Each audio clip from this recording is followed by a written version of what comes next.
The ODM Central Committee met, and then after their meeting, which I'm told was a very stormy meeting, they came out and spoke to the press. They actually issued a press statement.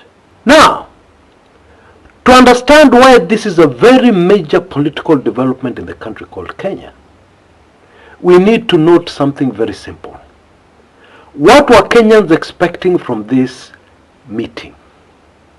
And of course the pressure that followed. Versus what did Kenyans get in reality? Now, that is important because, in case you've forgotten, please allow me to remind you, in politics, the mood is critical. The mood of the people, the mood of the voters. Why? For the simple reason that mood is what drives politics. It's really as simple as that. For instance, if voters approach an election with an ugly mood against a certain candidate, that candidate is kaput, finished. A very good example is the 2007 presidential polls in Kenya. Please be patient with me. All this background is very important for us to understand why I am saying something so major has just happened on our political scene. And I'm very happy that many of us, especially regular Kumekuchans, have noticed, have taken note, and they have raised the red flag. Hey Chris, something is happening. Please talk more about this. In those very memorable 2007 presidential polls, some analysts came out saying that those polls confirmed the popularity, the coming of age of a politician called Raila Odinga, because he got votes like never before. However, the reality was a little different. The reality was that the ugly mood of the voters in those elections resulted in a backlash vote against Mwai Kibaki. And of course the backlash vote against Mwai Kibaki was voting for Raila Odinga. You know, my political lecturer was still alive when he went to the polls in 2007. And of course he voted Kibaki. And at one point it got so emotional for father and son that he even refused to give me a lift in his vehicle to go and vote, simply because he knew from the way I was speaking I was going to vote for Raila. I am still shocked to this day, because this had never happened before, and it never happened again.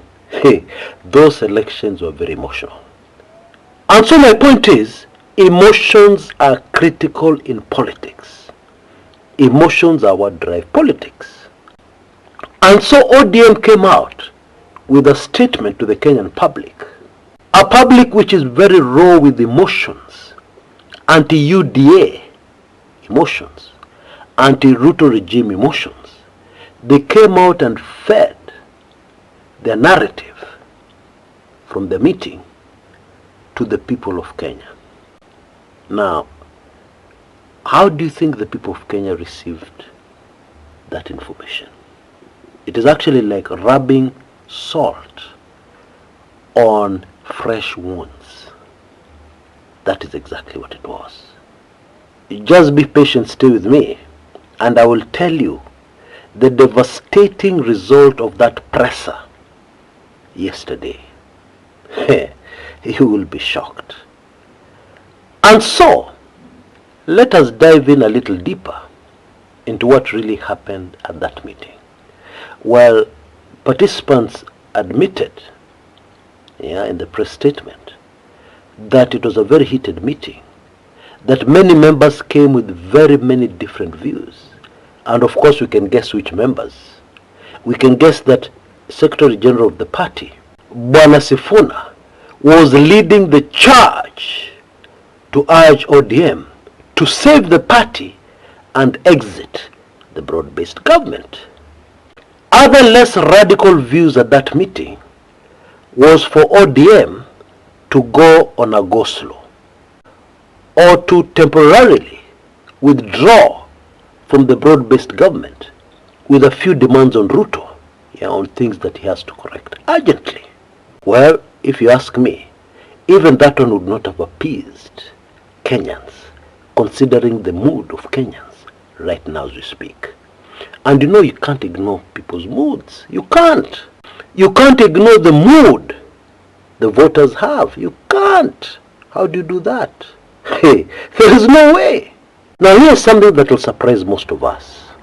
The majority of members of ODM at that meeting fell into these two categories: a complete withdrawal from the broad-based government, or a partial one. Majority of them fell into those two categories. Now ordinarily, because this is a political party, in a democratic country, it is supposed to be a democratic political party. Ordinarily, the majority should have had their way. And so at the very least, ODM should have announced a temporary withdrawal from the broad-based government. However, that is not what happened. Instead, what happened is that the party leader put his foot down.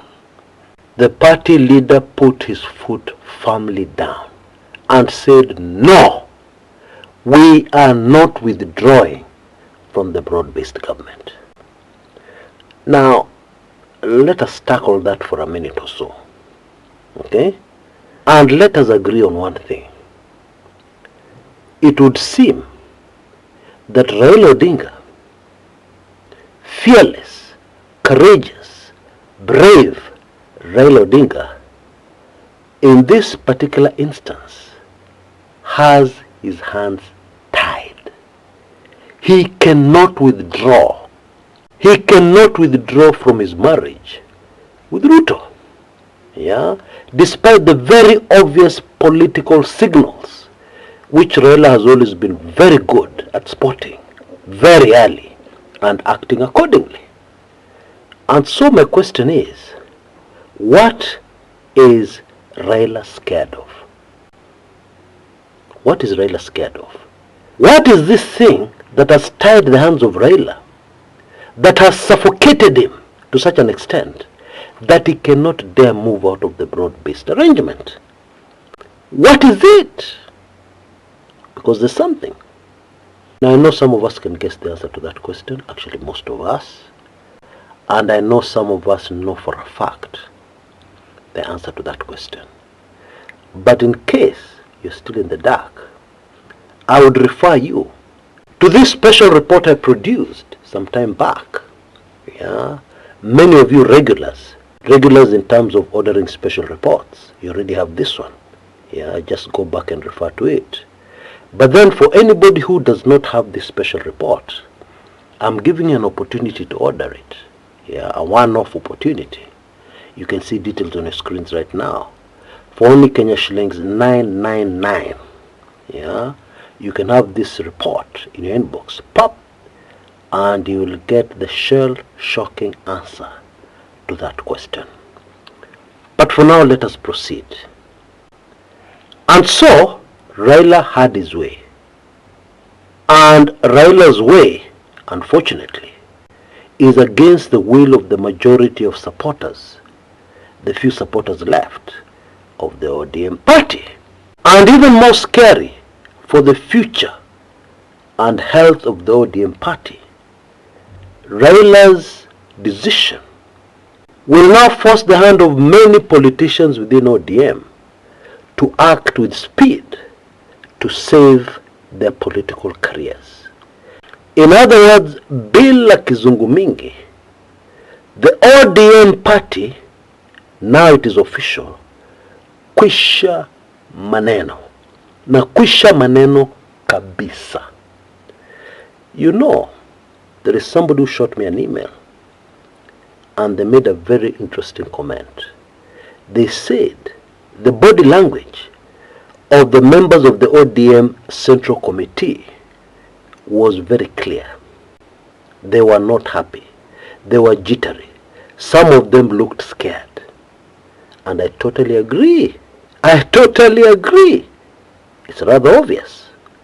And therefore, we cannot expect anything less than many prominent members of the ODM party, deciding to be lone wolves, in order to save their political careers. And when you have people in a political party, prominent people, deciding to take the action of saving their political careers, what does that mean for that political party? And of course we know ODM is already struggling. It has lost the favor of the vast majority of Kenyans. I mean, ODM had massive support right across the country. That one is gone. So whatever little was left, after this Central Committee meeting, Central Committee of the ODM party meeting, and the presser that followed, in my opinion, this was the very last nail on the coffin of the ODM party. Oh yes! And if you still don't believe me, take a careful look at what the Member of Parliament for Langata, Jalango, the former comedian, take careful note of his remarks, what he has said. He has said the marriage between ODM and UDA will be very difficult to keep intact going into the next election. Actually, this politician is measuring his words very carefully. The truth is, the marriage of ODM and UDA will be impossible to keep together going forward. Not going into the next elections, whenever that will be. Going forward. That means from yesterday, today, the days and weeks to come.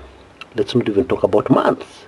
The days and weeks to come, it will be extremely difficult to keep this thing going.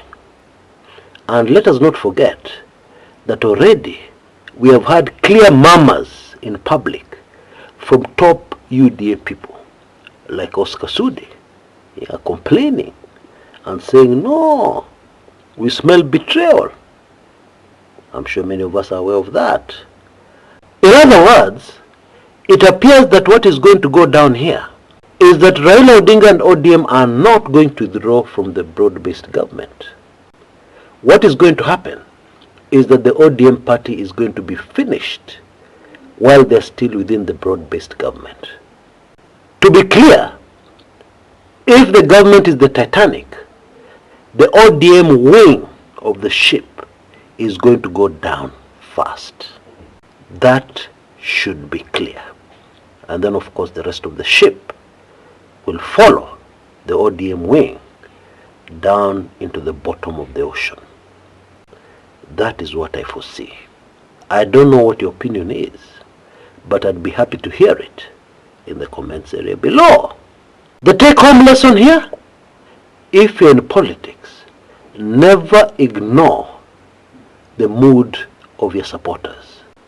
If you're in politics, never allow your so-called experience, your clout, to overrule or to try to overrule the mood of your supporters. It will never, ever end well. Of course, I'll keep you posted as these very dramatic developments in our politics continue to unfold. I will keep you very much informed of the inner workings, what's really going on. As usual. Now, very quickly before I go, two quick things. We have the offer, on promotions and sponsorships on this channel. You can use it to make people aware of that plot you're selling or whatever product or service you're trying to promote. We're in the last few hours of the special offer. You can see details on your screens right now. Take full advantage of it. And then we're also in the very last few hours of the season to gift Chris Kumekucha. Again, you can see the details on your screens right now. I'm so grateful to those of you who have already participated. Asanteni sana. God bless. I am so grateful because this goes a long way in helping me to fulfill my purpose. Until next time, this is Chris Kumekucha.